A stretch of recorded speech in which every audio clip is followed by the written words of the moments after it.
Hey y'all, I'm Kelly Hayes Smith, and this is the Social Takeoff podcast.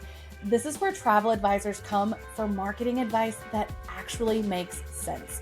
Not trends, not noise, just real, clear thinking, strong perspective, and building a business that actually works for you. Let's get ready for takeoff. Hey, and welcome back to the Social Takeoff podcast.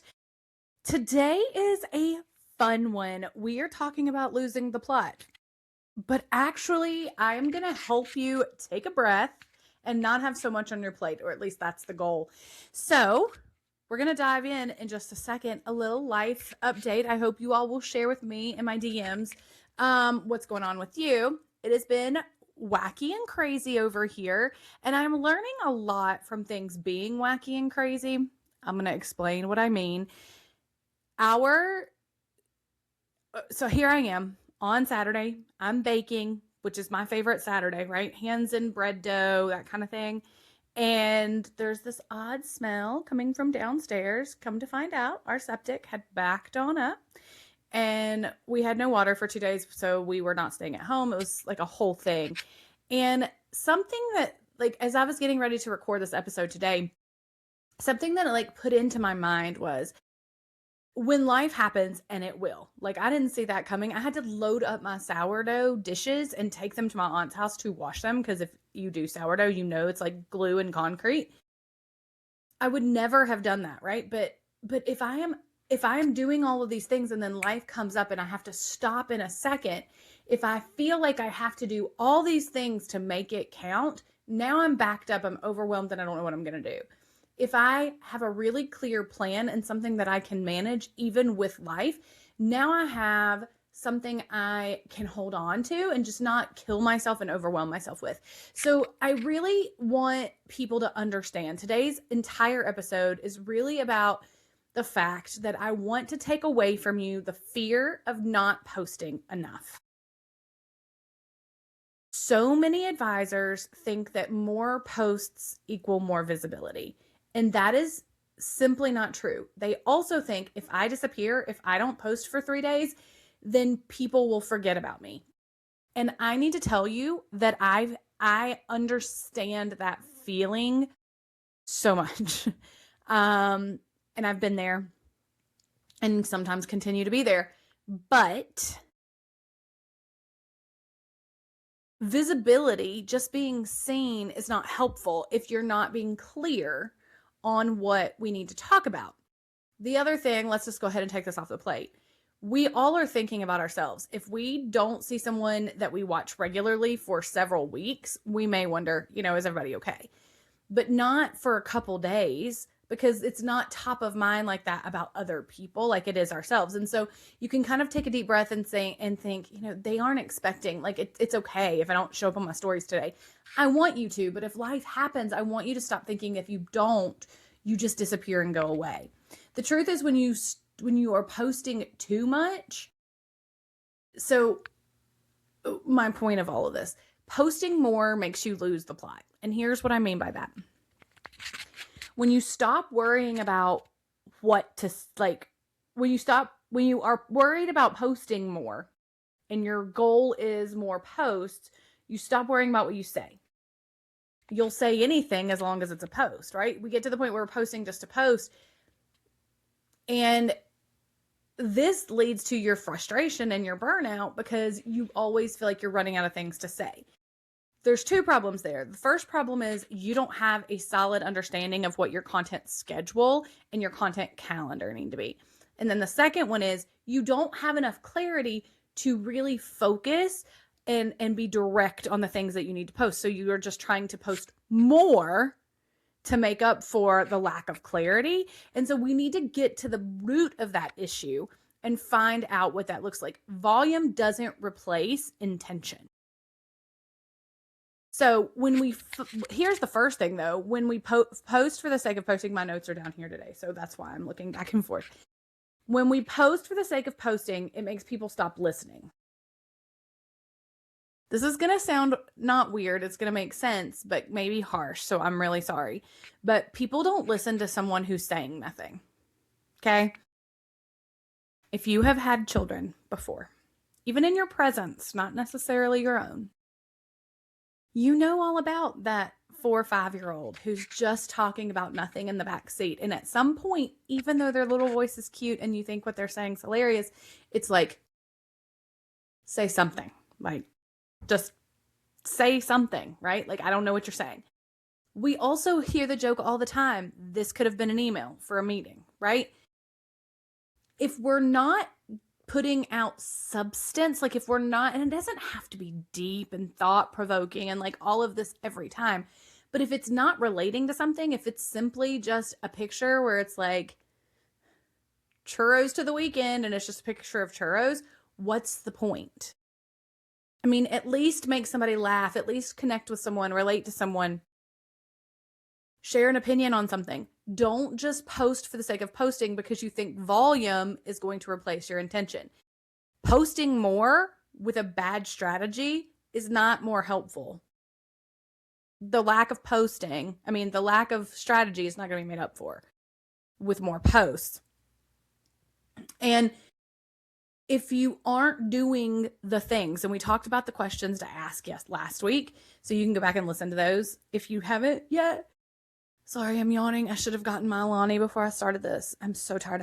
Because we haven't been at home and I've been stressed out. I haven't slept in a couple days. So please ignore the yawns through this because I really want to be here with you all. But anyway, if you're doing all of this and you're not asking these questions, you're actually wasting your time. And the more you post, you're wasting more of your time.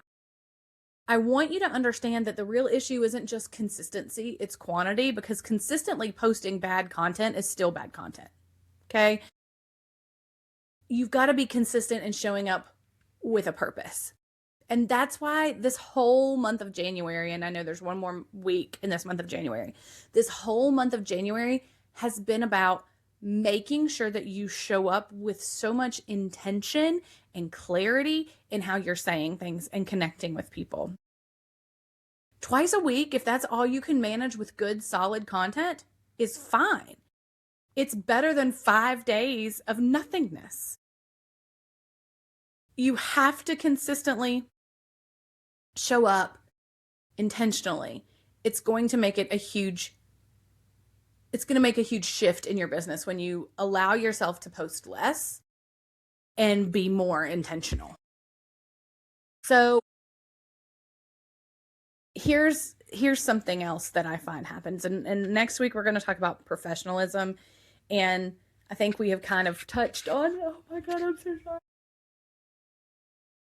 I think we have kind of touched on a little bit of this before now, but when people are trying to hide, when you think that you don't really have expertise and you start hiding behind professionalism, we start using this jargon. And so something else that I see with advisors when I've done loads and loads and loads of audits,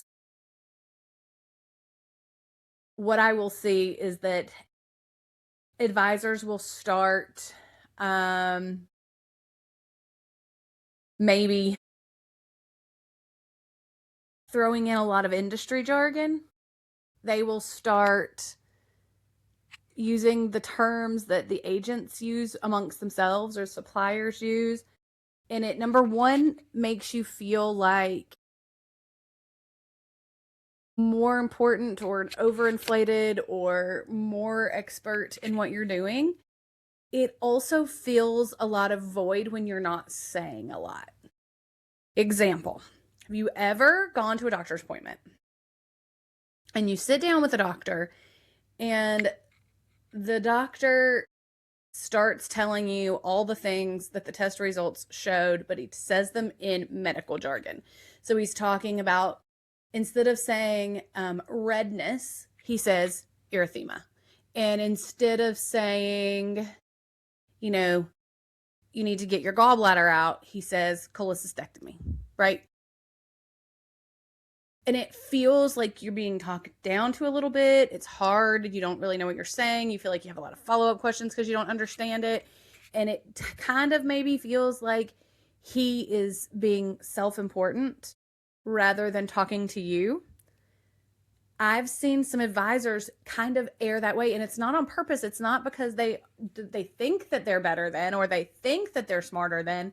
It's because they don't really know how to fill all the space they're trying to fill with a bunch of posts without this industry jargon, or they don't think their thoughts and their opinions are expertise enough, so they need to prove that expertise with that extra layer of vocabulary.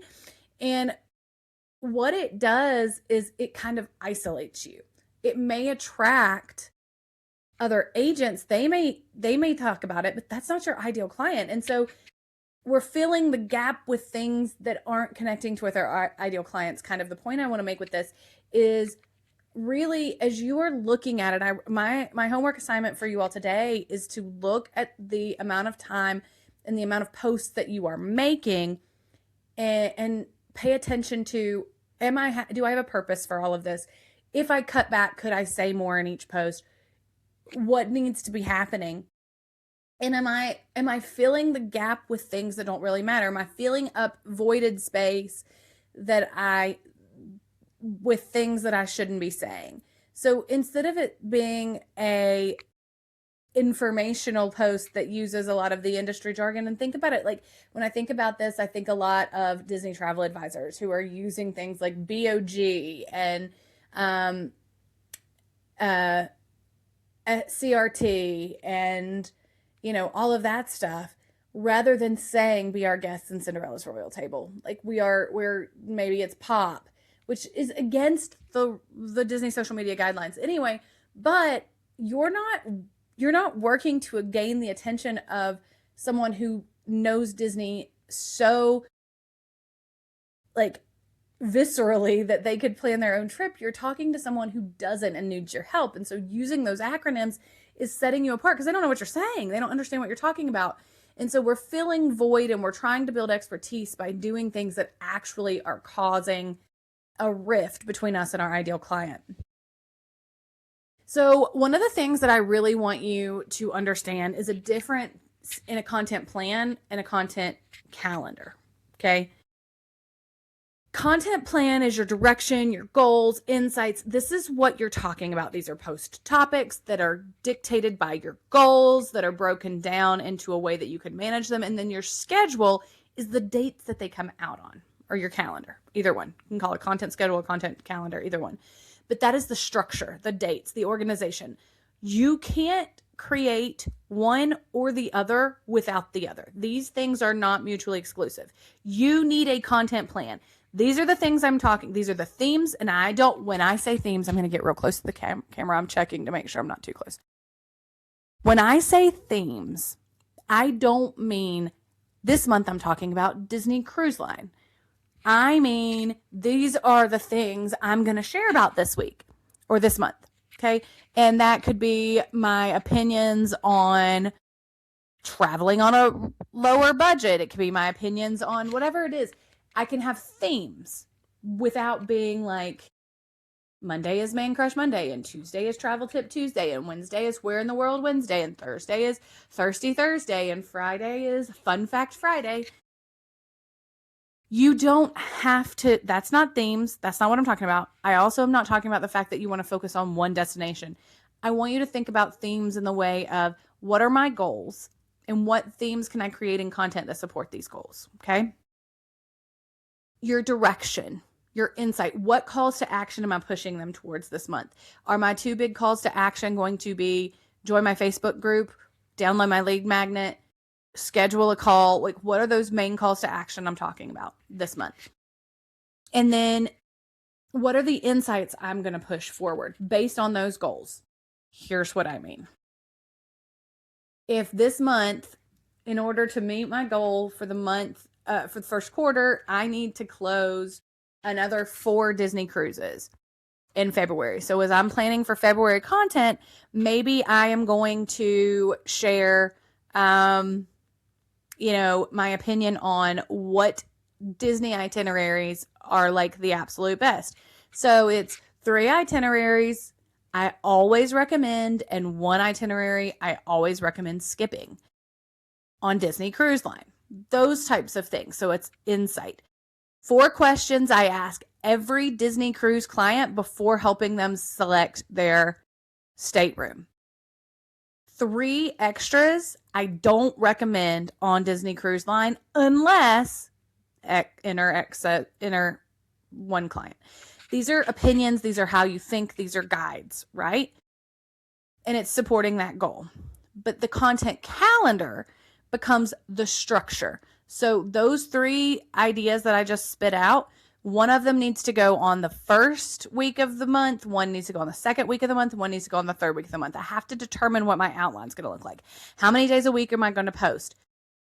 Am I going to have a Lord and day? Am I going to have a carousel reel cadence, or am I going to post what makes the most sense for the thing? And that's okay. Either one is fine. Okay. And I post carousels on Mondays and Thursdays. I post reels. I try to post reels the rest of the time. I also try to post reels on Monday and Thursdays too, but that's beside the point. I'm really afraid I'm running out of things to say. Like, I don't want to bore you all with content. So I'm a little bit in this same mindset. I've been having to look back at my content and make sure that what I'm doing is actually saying something and not just posting for the sake of posting. Neither here nor there. Okay. So all of that to say, that is what your plan and your calendar looks like. Back to your homework. Your homework is literally going to be, look at those 2 things, your content plan and your content calendar. What are you currently doing? What days are you currently posting on? Is it too much? If you now look at your content plan, is it intentional enough and purposeful enough with the time that you're trying to fill in there? Are you still saying plenty? And it doesn't have to all be deep. Again, it can be relation building. If you can tell me what that post is for, what the goal was for that, then you're not going to hear me say anything. But when you ask me what that post was for, what the goal was, if you go silent, it's like, then I know you posted that to have something up that day. You have to match it with a goal. Okay. Okay. Now, when we actually get this clarity, when these things really start happening, your frustration will go down, because this clarity in understanding your goals, how to come up with that content, and then understanding what your boundaries around content are going to be, you no longer feel frustrated. You won't panic post. Raise your hand in your car, at the gym, wherever you are, if you have ever been guilty of panic posting. If you're not watching this, but you are listening to this, I am raising my hand. I have absolutely been guilty of panic posting. There is nothing worse than panic posting, because if that is my first handshake with a potential follower and client, I am probably screwed if I panic posted it, because it doesn't matter. Marketing, the goal for all of this is that your marketing starts to feel lighter. Okay. So in closing, the bullets I want us to hit again, don't just post to post. There is a difference between creating content and just publishing posts, and you have got to learn the difference. You don't want to be known as she posts a lot. You want people to know or to say, I like how she thinks. And as always, ending with a TS lyric. This one is from Daylight on the Lover album, and it's, I once believed love would be burning red, but it's golden. And the way I want you to think about that is, I once believed that creating social media content meant I just had to post every day. And as long as I was posting every day, nothing else mattered. It's actually not that. As long as you are coming to the table with something to say and a purpose and a goal, that's when you're golden. All right, y'all. Have a great rest of your week. I'll see you back here next Tuesday. Same bat channel, same bat place for another marketing. Talk to you soon. Bye. If this episode helped you think differently, that's the whole point. You can find more support inside Wonderlust Campus, or come hang out with me on Instagram. Thanks for spending time with me. I'll see y'all next week.